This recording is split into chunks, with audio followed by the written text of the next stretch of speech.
کہ منگورا سٹی کی جتنے بھی مسائل ہیں آپ دیکھ لیں, ادھر ٹریفک کا انتہائی گمبھیر مسئلہ ہے, اور پھر گندا پانی سٹی میں آ رہا ہے, ادھر سیوریج کا کوئی نظام نہیں ہے. مسائل کا اگر میں بات کروں تو پاکستان مسلم لیگ ایک واحد پارٹی ہے جو ان مسائل سے سٹی کو نکال سکتا ہے. باقی سب نے ادھر حکومت کی ہے. اگر میں بات کروں, عوامی نیشنل پارٹی نے ادھر حکومت کی ہے, جماعت اسلامی کا ادھر MP آیا ہے, PTI کا 2 دفعہ آیا ہے, MMA کا آیا ہے. کسی نے اس سٹی کی مسائل پہ توجہ نہیں دی ہے, نہ اس میں کمی آئی ہے. اگر ایک دفعہ پاکستان مسلم لیگ کا MPA آیا تو انشاءاللہ اس میں کمی آ جائے گی, کیونکہ ہم اگر لاہور کو سامنے رکھیں تو پاکستان مسلم لیگ نے لاہور کی شکل بدل دی ہے. آپ دیکھ رہے ہیں اس کی مسائل میں کتنی کمی ہے. آج لاہور میں اورنج ٹرین چل رہا ہے, آج لاہور میں کیا کیا نہیں ہو رہا. تو انشاءاللہ یہی ویژن ہے. میں لوگوں کے ساتھ سامنے وہی رکھوں گا کہ پاکستان مسلم لیگ سے میں وہی کام لوں گا جو انہوں نے لاہور میں کیا. انشاءاللہ اس منگورا سٹی کی تقدیر پاکستان مسلم لیگ میرے شکل میں انشاءاللہ بدلے گی, آپ کی شکل میں بدلے گی. شاد خان, اس وقت جو لوگ آپ کو دیکھ رہے ہیں, سوات کے لوگ, خیبر پختونخوا کے لوگ, ان کے ذہن میں ایک سوال ہے جو کہ میں آپ تک پہنچانا چاہتا ہوں. یہ ہے کہ جب بھی مسلم لیگ کی حکومت آتی ہے مرکز میں تو عام طور پر سوات کو اور خیبر پختونخوا کو اگنور کیا جاتا ہے. کبھی آٹے کے مسائل آتے ہیں, کبھی دیگر مسائل آتے ہیں. ان سوالوں کا آپ جواب کیا دیں گے, اور اس سے کس طرح آپ کاؤنٹر کریں گے کہ دوبارہ اگر آپ کی حکومت آتی ہے صوبے میں یا مرکز میں تو دوبارہ سوات اور خیبر پختونخوا کو اگنور نہیں کیا جائے گا؟ محمد خان, اگر آپ دیکھ لیں تو 25 سال ہو گئے میرے خیال میں پاکستان مسلم لیگ کی تو اس KPK میں حکومت آئی ہی نہیں ہے. تو 25 سال تو کافی ٹائم ہے. تو اس میں آپ دیکھ لیں کہ 25 سال پہلے اگر ایک بندہ کہہ رہا ہے کہ ادھر آٹے کا اسمگلنگ ہوا ہے تو اس میں ہماری حکومت نہیں تھی. اس میں ہمارے ساتھ ANP شامل تھی, منسٹر ANP کا تھا, اور وہ آٹا جو تھا وہ افغانستان اسمگل ہو رہا تھا, اس لیے شارٹیج آئی تھی. اس میں پاکستان مسلم لیگ کی کوئی, باقی آپ نے مرکز کی بات کی ہے, مرکز میں حکومت آتی رہتی ہے, مگر اس طرح کبھی نہیں ہوا ہے کہ KPK کو حصہ نہ دو. ابھی تو 18ویں ترمیم کے بعد آپ دیکھ لیں صوبہ خود مختار ہے, تو اس میں ہماری مرکز کی پیر کیا ہے. یہ تو لوگ ویسے وہ بہانہ بنا رہے ہیں کہ پاکستان مسلم لیگ کے خلاف اور کوئی پراپیگنڈا ہوتا نہیں ہے, کیونکہ ہماری لیڈرشپ کرپٹ نہیں ہے, ہماری لیڈرشپ میں کوئی ایسی پیر خامی نہیں ہوتی. تو وہ کہہ رہے ہیں کہ بس KPK کو اس طرح کیا, ابھی کسی کی کیا ثبوت ہے کہ اس نے آٹا بند کیا ہے یا بجلی بند کیا ہے یا کوئی اس طرح دوسرا کام کیا ہے؟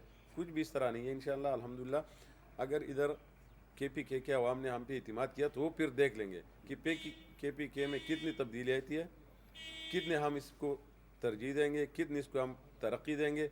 وہ امیر مقام صاحب کو طریقہ آتا ہے, پھر اپنے لیڈرشپ سے نواز شریف صاحب سے وہ فنڈ نکالیں گے, میگا پروجیکٹ لائیں گے, اور انشاءاللہ KPK کے جتنے بھی مسائل ہیں اس میں میرے خیال میں 80% کمی آئے گی اگر لوگوں نے اعتماد کیا. اچھا ارشاد صاحب, 2018 میں جو مسلم لیگ کو کارنر کیا گیا, ایک دوسری پارٹی کو سامنے لایا گیا, بلکہ ان کو جتوایا گیا, آج الحمدللہ وہ ماحول جو ہے میرے خیال سے وہ آپ کے لیے وہ ماحول فیزیبل ہے, اور ان کے لیے بڑے سخت حالات ہیں. میں کہوں گا خوشی تو ہوگی آپ کو. ہم ایک سیاسی پارٹی سے وابستگی رکھتے ہیں, اور سیاسی ورکر کے لیے یہ بڑی افسوس کی بات ہوتی ہے کہ ایک پارٹی کو اس طرح دیوار سے لگایا جاتا ہے. تو آج جو ہو رہا ہے وہ تو مکافات عمل ہے, ٹھیک ہے نا. 2018 میں آپ نے بات کی ہے, میں خود کھڑا تھا, تو مجھ سے میرے خیال میں میرے ہاتھ باندھ کی مجھ سے سیٹ لی گئی ہے. اچھا, تو ابھی انشاءاللہ 2024 میں ان لوگوں کا ہاتھ باندھ کے انشاءاللہ وہ سیٹ واپس لے لوں گا. بہرحال یہ ہے کہ جو زیادتی نواز شریف صاحب کے ساتھ ہوئی ہے اس کا پچھتاوا سب پاکستان کو ہے, جتنے بھی ادارے ہیں ان کو ہے کہ کیوں یہ ظلم ہوا ہے, پاکستان کتنا پیچھے رہ گیا, KPK کتنی ابھی قرضوں میں ڈوب گیا. یہ وہی غلطی تھی جو 2018 میں کی گئی تھی, اور ایک اچھی حکومت چل رہی تھی اس کو ختم کر کے ایک ایسی حکومت لائی گئی جس کے ساتھ نہ ویژن تھا, نہ ٹیم تھی, نہ ہے نہ ہوگی. تو ابھی وہ سب پچھتا رہے, اس لیے ان کو سائڈ لائن کر رہے, اور پاکستان کے لیے صرف ایک نواز شریف اشد ضرورت ہے کہ اس کی معیشت کو ٹھیک کیا جائے, اس کے انفراسٹرکچر کو ٹھیک کیا جائے, اس کے روزگار کو ٹھیک کیا جائے. تو یہ سب لوگ جانتے ہیں ابھی کہ نواز شریف اور پاکستان مسلم لیگ کے بغیر یہ ممکن نہیں ہے. اس لیے ہم میدان میں ہیں اور ہمیں انشاءاللہ موقع دیا جا رہا ہے. شاہ خان, ایک آخری سوال آپ سے. PK 6 اگر ارشاد خان اس علاقے سے منتخب ہوتے ہیں تو آپ اگر انگلیوں پر گن سکتے ہیں کہ یہ 4-5 بڑے مسائل ہیں، نمبر 1، نمبر 2، 3، 4، 5، یہ بڑے مسائل ہیں جن پر آپ کی نظر ہے، آپ کس طرح ان مسائل کو آپ آئیڈینٹیفائی کر چکے ہیں ان مسائل کو، اور کیا ان مسائل کو کس طرح آپ ہینڈل کریں گے؟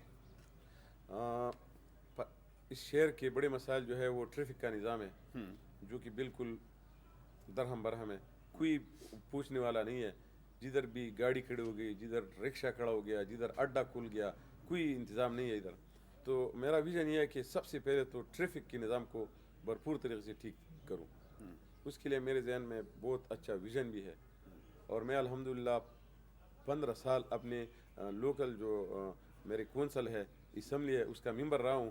تو اس میں میری تجربہ بہت زیادہ ہے کہ کس طرح لوگوں سے کام لیا جاتا ہے، کس طرح آفیسر سے بات کی جاتی ہے، کس طرح ہم مسائل پہ قابو پا لیں گے. تو اس کے لیے میرے ذہن میں بہت اچھی ویژن ہے کہ اڈوں کو جو رشکہ ہے اس کے لیے علیحدہ اڈا کھولا جائے، اس کو اندر شہر پہ پھر نہ چھوڑا جائے، پھر اس کے لیے علیحدہ روٹ انتظام کیا جائے، یہ روڈوں کو کشادہ کیا جائے. جو گاڑیاں ریڈ گاڑیاں ان کے لیے علیحدہ مارکیٹ کا انتظام کیا جائے. جو پارکنگ ہے پنگورا شہر میں آپ نے کبھی پارکنگ نہیں دیکھی ہوگی، انشاءاللہ میرے ذہن میں ہے کہ 2-3 جگہ ہم پارکنگ بنائیں گے تاکہ لوگ مہمان آ کے گاڑی آرام سے کھڑی کر کے اپنی وہ جو ضرورت ہے وہ پورا کر کے پھر آرام سے اپنی گاڑی میں چلے جائے.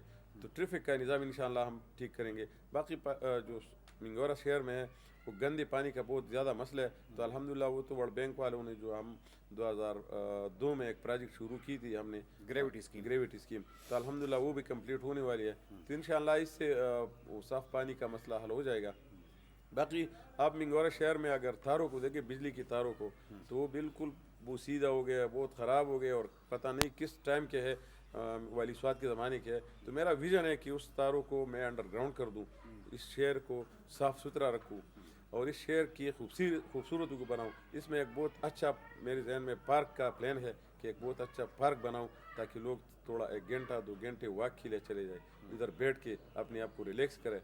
تو میرے ذہن میں ہے کہ یار اس طرح بڑے بڑے پروجیکٹ جو ہے یہ 4-5 میرے ذہن میں ہیں. انشاءاللہ اگر اللہ نے موقع دیا اور عوام نے بھرپور میرے ساتھ دیا تو اب 2024 سے 27-28 کو آپ دیکھیں گے کہ منگورا شہر کا انشاءاللہ نقشہ بدلے گا انشاءاللہ. بہت شکریہ آپ کا. ارشاد خان جو ہے وہ ہمارے ساتھ موجود تھے، اور ارشاد علی خان جو ہے اس سے پہلے وہ ضلع کونسل کے رکن بھی رہے ہیں، ساتھ میں وہ الیکشن بھی ماضی میں بھی لڑ چکے ہیں 2018 میں، تو ان کو ایک وسیع تجربہ بھی ہے. اور یقیناً عام طور پر جب یہ لوگ منتخب ہوتے ہیں تو جہاں پر اس ملک کے عوام کو، اس علاقے کے عوام کو یہ توقع ہوتی ہے کہ وہ ان کے لیے بہترین لیجسلیشن قانون سازی کریں گے، ساتھ میں ان کے جو لوکل مسائل ہوتے ہیں، چاہے وہ بجلی کے مسائل ہے، وہ ٹریفک کے مسائل ہے، وہ تعلیم اور صحت کے مسائل ہے، ان پر فوکس کیا جائے گا. تو جو ارشاد خان نے وعدے کیے ہیں، یہ وعدے جو ہے اگر وہ منتخب ہوتے ہیں تو ہم ان کو یاد دلاتے رہیں گے کہ آپ نے یہ وعدے کیے تھے، آپ نے ان وعدوں کو اب تک عملی جامہ کیوں نہیں پہنایا. اگلے پروگرام تک اپنے میزبان ڈاکٹر محبوب علی صدیق کو اجازت دیجیے. اللہ حافظ.